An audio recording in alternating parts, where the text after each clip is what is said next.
here we are. This is our tent. Actually, dalawa yung kwarto namin dito. Nakakatuwa lang. Okay, so that's my friend Divine. She's actually the brain here.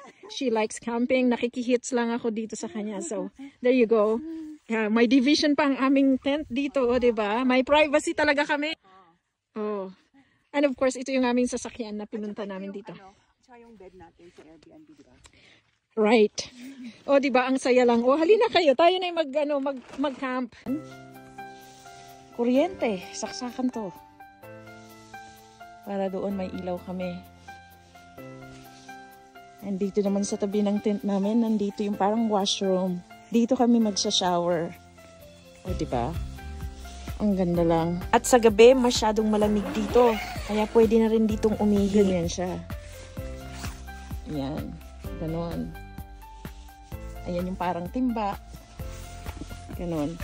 Ito naman, yung pang-init.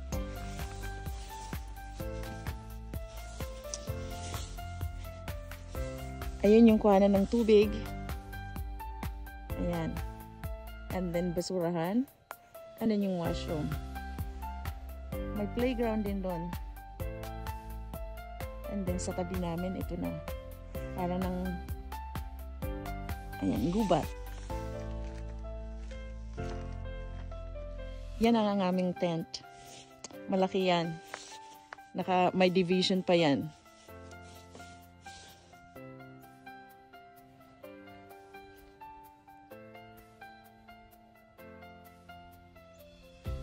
O yan. Ito, Divine Girl, ano nga ang tawag dito? Canopy. That's right. Yung sinet up namin. Para kaming nasa Christmas na dito talaga dito. Yung canopy namin dito. Ang liwanag niya sa gabi. Sobrang tahimik. Sa gabi naman, nag-i-stargazing kami at ang daming mga bituin sa kalawakan. Hindi na rin namin mabilang kung ilan ng mga bulalakaw ang nahulog. Kinabukasan, ito kami.